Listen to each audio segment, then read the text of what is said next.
Friends, welcome back to వని వంటిల్లు. ఈరోజు మనం బ్యాచిలర్స్ కానీ వంట కుదరని వాళ్ళు కూడా ఈ బిర్యానీని ఇలా తయారు చేసుకుంటే ఈజీగా తయారు చేసుకోవచ్చు. చికెన్ బిర్యానీ తయారు చేసుకునే అరగంట ముందు ఒక హాఫ్ కేజీ రైస్ని ఇలా నానబెట్టుకోవాలి. బాస్మతి అయినా తీసుకోవచ్చు, మీకు బాస్మతి దగ్గర లేకపోతే మామూలు రైస్ అయినా తీసుకోండి. నేను ఇట్లా బాస్మతి రైస్ని ఒక అరగంట ముందు ఇలా నానబెట్టాను. ఇలా చికెన్ పీసెస్ తీసుకోవాలి. మీరు బోన్తో ఉన్న చికెన్ పీసెస్ తీసుకోండి. మీకు కావాల్సిన సైజులో ముక్కలు తీసుకోవచ్చు. నేను ఇట్లా కొంచెం పెద్ద సైజు ముక్కలు తీసుకున్నాను. లెగ్ పీసులు ఏవైనా వేసుకోవచ్చు. 1 కేజీ చికెన్ తీసుకోండి. మీకు రైస్ ఎక్కువగా ఉండాలంటే కేజీ చికెన్కి కేజీ రైస్ అయితే కరెక్ట్గా ఉంటుంది. నాకు కొంచెం చికెన్ ఎక్కువగా తింటారు మా ఇంట్లో, అందుకని తక్కువ రైస్తో కొంచెం చికెన్ ఎక్కువ వేస్తున్నాను. మీరు మామూలుగా అయితే కేజీ చికెన్కి కేజీ రైస్ కూడా వేసుకోవచ్చు. మీద గిన్నె పెట్టుకుని 4 టేబుల్ స్పూన్లు ఆయిల్ వేసుకోండి. ఆయిల్ వేడయ్యాక 3 ఉల్లిపాయల్ని, మీడియం సైజు ఉల్లిపాయల్ని ఇలా చీలికలుగా కట్ చేసుకుని ఈ ఆయిల్లో వేసి వేయించుకోవాలి. ఉల్లిపాయల్ని లైట్ బ్రౌన్ కలర్ వచ్చే వరకు వేయించుకోండి. ఇలా ఉల్లిపాయలు వేగాక దీనిలో 2 టేబుల్ స్పూన్లు అల్లం వెల్లుల్లి పేస్ట్ వేసి వేయించుకోవాలి. అల్లం వెల్లుల్లి పేస్ట్ పచ్చి వాసన పోయే వరకు 2 నిమిషాలు వేయించుకోండి. వెల్లుల్లి పేస్ట్ వేగాక దీనిలో చికెన్ ముక్కలు వేసుకోవాలి. చికెన్ ముక్కలు వేసుకున్నాక హై ఫ్లేమ్లో పెట్టుకుని 2 నిమిషాలు ఈ చికెన్ని వేగనివ్వాలి.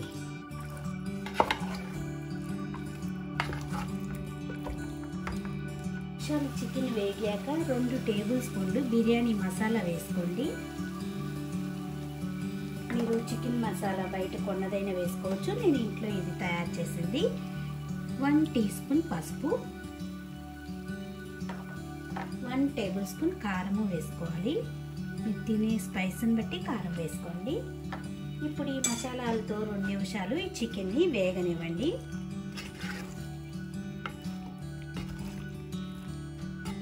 ఉడుకుతున్నప్పుడు రుచికి తగినంత ఉప్పును వేసుకుందాం.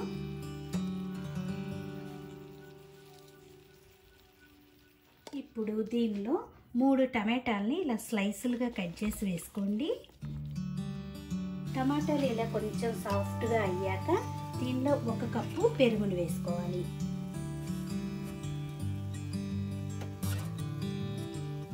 దీనిలో 1 అరకప్పు పుదీనాని సన్నగా కట్ చేసి వేసుకోండి.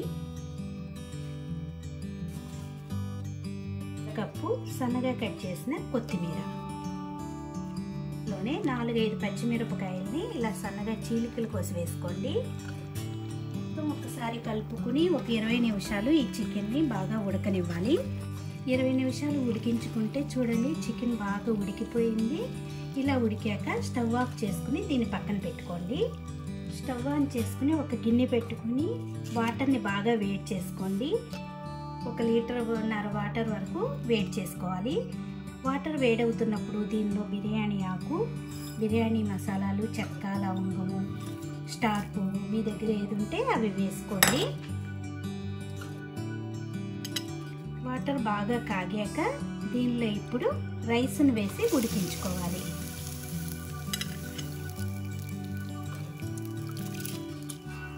రైస్ ఉడికిపోయింది చూడండి. 70% కుక్ అవుతే సరిపోతుంది. ఇప్పుడు ఈ వాటర్ అంతా వంపేసుకుని రైస్ని వేరుగా తీసుకోవాలి. ఇప్పుడు బిర్యానీ దమ్ చేసుకోవటానికి ఒక పెద్ద సైజు గిన్నె తీసుకోండి. అడుగున మనం తయారు చేసుకున్న చికెన్ కర్రీని అడుగున వేసుకోవాలి. చికెన్ని వేసుకున్నాక పైన కొద్దిగా రైస్ని ఒక లేయర్గా వేసుకోండి.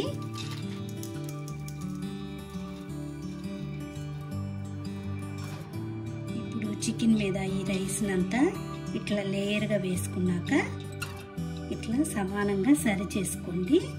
ఇప్పుడు దీనిపైన ఇంకొక లేయరు చికెన్ కర్రీని వేసుకోవాలి. చికెన్ అంతా కూడా ఈ రైస్ మీద సమానంగా ఉండేట్టు గిన్నె అంతా సరి చేసుకోవాలి. దీనిపైన మిగిలిన రైస్ను కూడా వేసుకుందాం. ని ఇలా వేసుకున్నాక పైన కొద్దిగా పుదీనా ఆకులు సన్నగా కట్ చేసి వేసుకోండి. దీనిపైన సన్నగా కట్ చేసిన కొత్తిమీర కూడా వేసుకుందాం. దీని మీద మూతను పెట్టుకొని స్టవ్ మీద పెట్టి మీడియం ఫ్లేమ్లో 5-6 నిమిషాలు ఆవిరి బయటికి వెళ్లకుండా దమ్ చేసుకుంటే మనకు బిర్యానీ రెడీ అవుతుంది. ఇలా ఉడికించుకున్నాక మూత తీసి చూసుకుందాం. చూడండి చక్కగా దమ్ అయిపోయింది. దీన్ని ఒకసారి కలుపుకోవాలి. సైడ్ నుంచి రైస్ అనేది ఎరగకుండా ఇలా మొత్తం కూడా ఒకసారి కలుపుకోవాలి. ఎంతో టేస్టీ అయిన బిర్యానీ రెడీ అయిపోయింది. ఇలా మొత్తం కలుపుకున్నాక సర్వింగ్ ప్లేట్లోకి తీసుకుందాం. ఇలా వేడివేడిగా సర్వ్ చేయండి. చాలా టేస్టీగా కొంచెం రైతా తయారు చేసుకుంటే ఎంతో టేస్టీగా తినేయచ్చు. ఈజీగా మనం తయారు చేసుకోవచ్చు. ఈ వీడియో నచ్చితే మీరు కూడా ఒకసారి ఇలా ట్రై చేసి చూడండి. Thank you for watching.